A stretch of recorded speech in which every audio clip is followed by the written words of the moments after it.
ఈరోజు మనము threading eyebrows ఎలా చేయాలి అనేది చూపిస్తున్నాను. అవసరం లేని హెయిర్ని థ్రెడ్ సహాయంతో తీసివేయడాన్ని థ్రెడ్డింగ్ అంటారు. థ్రెడ్డింగ్ ఎప్పుడూ కూడా హెయిర్ గ్రోత్ డైరెక్షన్కి ఆపోజిట్ డైరెక్షన్లో మాత్రమే రిమూవ్ చేయాలి. అలా చేస్తేనే ఈజీగా హెయిర్ అనేది వస్తుంది. ఫస్ట్ రైట్ సైడ్ ఐబ్రో చేయాలంటే బ్యూటీషియన్ కస్టమర్కి రైట్ సైడ్ నిలబడాలి. అలాగే లెఫ్ట్ సైడ్ ఐబ్రో చేయాలంటే బ్యూటీషియన్ కస్టమర్కి లెఫ్ట్ సైడ్ నిలబడాలి. ఎందుకు అంటే అప్పుడే హెయిర్ గ్రోత్ డైరెక్షన్కి థ్రెడ్ అనేది ఆపోజిట్ వస్తుంది అన్నమాట. ఇది ఫస్ట్ పాయింట్. తర్వాత సెకండ్ పాయింట్ ఏంటంటే రైట్ సైడ్ ఐబ్రో చేసేటప్పుడు కస్టమర్ రైట్ హ్యాండ్ క్రింద, లెఫ్ట్ హ్యాండ్ పైన టైట్గా పట్టుకోమని చెప్పాలి. అలాగే లెఫ్ట్ సైడ్ ఐబ్రో చేసేటప్పుడు కస్టమర్ లెఫ్ట్ హ్యాండ్ కింద, రైట్ హ్యాండ్ పైన టైట్గా పట్టుకోమని చెప్పాలి. ఇప్పుడు మనము ఇంకా చాలా పాయింట్స్ ఉన్నాయి. టాల్కమ్ పౌడర్ అప్లై చేసి ఇంకా ఏంటంటే ఐబ్రోస్ అసలు ఎన్ని షేప్స్ ఉన్నాయి, మనకి ఎన్ని షేప్స్ ఉంటాయి అంటే స్ట్రెయిట్, రౌండ్, యాంగులర్. చాలా తక్కువ మందిలో ఆర్చ్డ్ అంటే ఫస్ట్ స్ట్రెయిట్ అంటే చెప్దాము. స్ట్రెయిట్ అంటేనేమో ఇలా స్ట్రెయిట్ ఇలా వచ్చేసి ఇక్కడ కిందకి దిగకుండా ఇక్కడతో ఎండ్ అయిపోతుంది. అది మనం స్ట్రెయిట్ ఐబ్రోస్గా మనము గుర్తుపెట్టుకోవాలన్నమాట. ఓకేనా. తర్వాత రౌండ్ అంటేనేమో ఇక్కడ నుంచి స్టార్ట్ అయ్యి వచ్చేసి ఇక్కడ కొంచెం కర్వ్ అనేది కిందకి దిగుతుంది. దాన్ని రౌండ్ ఐబ్రోస్గా గుర్తుపెట్టుకోవాలి. తర్వాత యాంగ్యులర్ అంటే ఇక్కడ ఇలా ఒక సైడ్కి పైకి వచ్చేసి అక్కడ ఒక పాయింట్ వచ్చి ఆ పాయింట్ నుంచి క్రిందకి దిగుతుంది. దాన్ని యాంగ్యులర్ షేప్ అంటారు. ఇంకా వేవీ షేప్ అంటేనేమో ఇక్కడ బ్రాడ్గా స్టార్ట్ అవుతుంది, అలాగే ఎండ్ కూడా బ్రాడ్గానే ఉంటుంది. హెయిర్ అనేది ఒక ఫార్మేషన్లో ఒక ఫాలింగ్ లాగా లేకుండా కొంచెం కర్ల్స్ తిరిగి ఉంటుంది. ఇది 100లో 1 మెంబర్కి అలా ఉంటుంది. కానీ మ్యాక్సిమం ఏంటంటే ఈ 3 షేప్స్ అందరికీ ఉంటాయి: స్ట్రెయిట్, రౌండ్, యాంగ్యులర్. ఓకేనా. ఇప్పుడు చాలా మందికి ఇక్కడ యాంగ్యులర్, ఇగో తినది యాంగ్యులర్ షేప్ ఉంది, తినది లిటిల్ రౌండ్ రౌండ్ యాంగ్యులర్. చక్కగా యాంగ్యులర్ కనిపిస్తుంది కదా. అర్థమైతే మనం బయటకు వెళ్ళేటప్పుడు మాయిశ్చరైజర్ కానీ సన్ స్క్రీన్ కానీ యూజ్ చేస్తాం కదా. సో గ్రీజీగా ఉండి మనకి గ్రిప్ అనేది దొరకదు అనమాట. దానికోసము టాల్కమ్ పౌడర్ని అప్లై చేయాలి.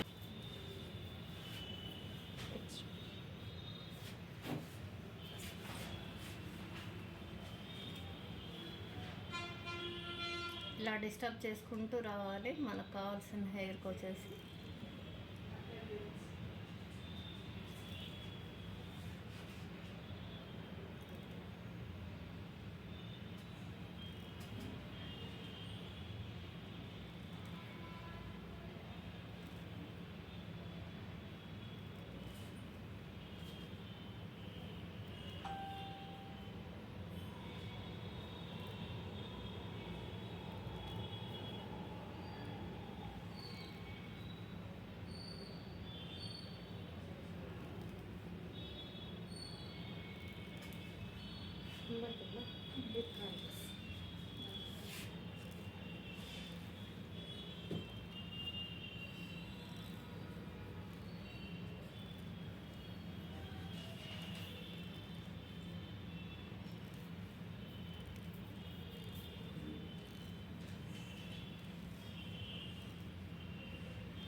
ఐబ్రో చూడండి, ఇక్కడ లైన్గా లేదు, మీకు అర్థమైందా?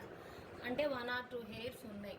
ఎక్కడ ఉన్నాయి? ఇక్కడంతా క్లియర్ అయింది, ఇక్కడ మాత్రం ఉంది కదా. అప్పుడు ఏం చేయాలి అంటే ఇక్కడ నుంచి ఈ ప్లేస్ని పట్టుకోకుండా జస్ట్ ఇక్కడ మాత్రమే లిఫ్ట్ చేయాలి. చాలామందికి ఇక్కడ గుంటగా ఉండి ఇక్కడ హెయిర్ అనేది తీయడానికి ఈజీగా రాదనమాట. అప్పుడు మనం థ్రెడ్ యాంగిల్ అనేది చేంజ్ చేసుకోవాలి. అలాగే ఇక్కడ మాత్రమే టైట్గా పట్టుకోవాలి. ఇలా పట్టుకున్నప్పుడు ఈ ప్లేస్లో మాత్రమే థ్రెడ్డింగ్ చేయాలి, సైడ్ హెయిర్కి థ్రెడ్డింగ్ చేయకూడదు. పైన లిఫ్ట్ చేయరా.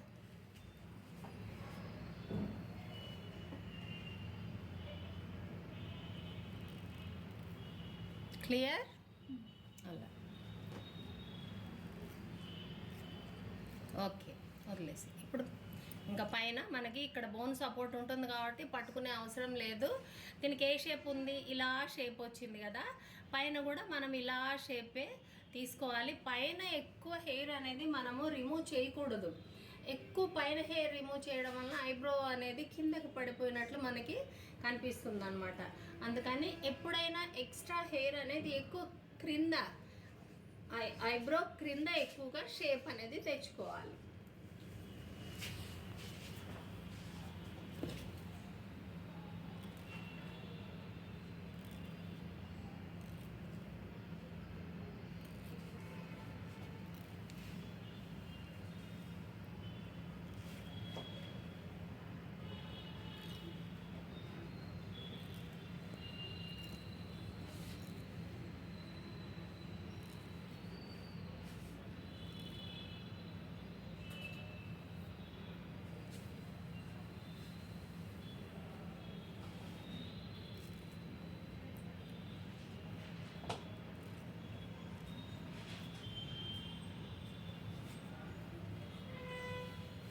చూసారు కదా. ఇప్పుడు ఆ ఐబ్రోకి రైట్ సైడ్ ఇలా మనం చేసుకోవాలి. తర్వాత ఇట్లా పైకి అనేసి ఎక్స్ట్రా హెయిర్ ఏదైనా అనిపిస్తేనే కట్ చేయాలి. ఇప్పుడు దీనికి ఎక్స్ట్రా ఎక్కడ కూడా హెయిర్ అనిపిస్తలేదు, ఇక్కడ కనిపిస్తలేదు మనకి. సో కట్ చేయాల్సిన అవసరం లేదు. ఐబ్రో చేసేట ప్రతి వాళ్ళకి పైన హెయిర్ కట్ చేయాల్సిన అవసరం లేదు. ఎక్కడైతే అనీవెన్గా ఉందో అది మాత్రమే కట్ చేసుకోవాలి.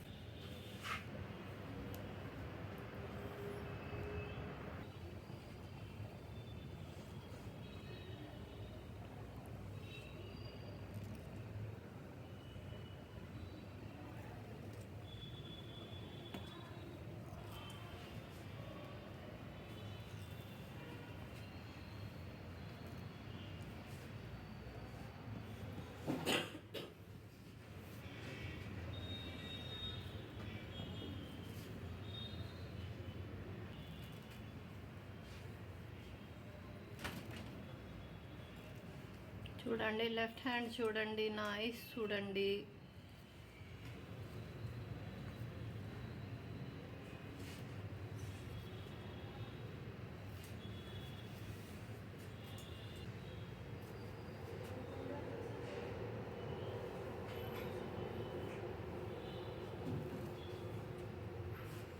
వదిలేస్తాను.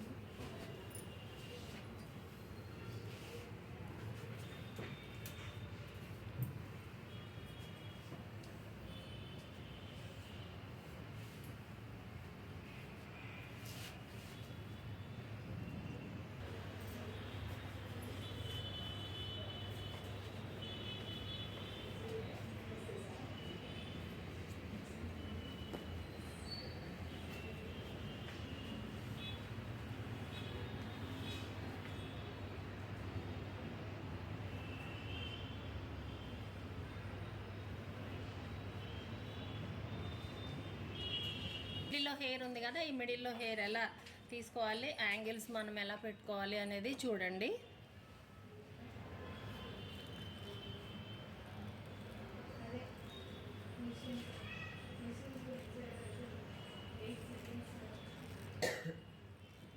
ఇలా కూడా రిమూవ్ చేసుకోవచ్చు.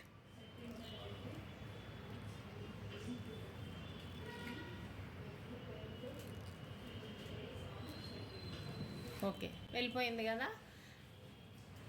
ఓకే, థ్రెడ్డింగ్ అనేది మనం చేసేసాం కదా. థ్రెడ్డింగ్ చేసి కస్టమర్ని అలాగే పంపించకూడదు.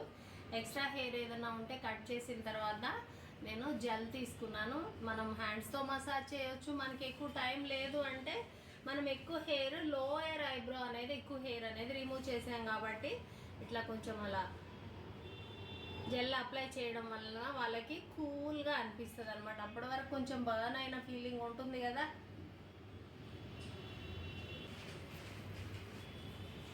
ఇలా జెల్తో మనము మసాజ్ చేసినప్పుడు ఏంటంటే ఒకవేళ ఇంకా ఎక్కడన్నా 1 or 2 హెయిర్స్ లేదా చిన్న చిన్న హెయిర్స్ మనకు కనపడకుండా మిగిలిపోయి ఉంటే కూడా అవి కూడా మనకు బాగా కనిపిస్తాయి అన్నమాట. అండ్ షేప్ అనేది కూడా చక్కగా తెలుస్తుంది. ఇలా రిమూవ్ చేసేసిన తర్వాత మళ్ళీ వేరే కాటన్ తీసుకొని కస్టమర్ని అలానే పంపకుండా, ఇక్కడ చిన్న చిన్న హెయిర్ అటు ఇటు అయిపోయింది, అలాగే గ్రీజీగా ఉంది కాబట్టి మళ్ళీ ప్లేస్ అంతా కూడా వస్తాను వచ్చినప్పుడు ఎలా అయితే డ్రైగా ఉందో అలా డ్రై చేసి పంపించాలి.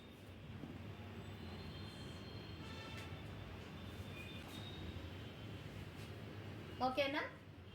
Bye bye bye bye.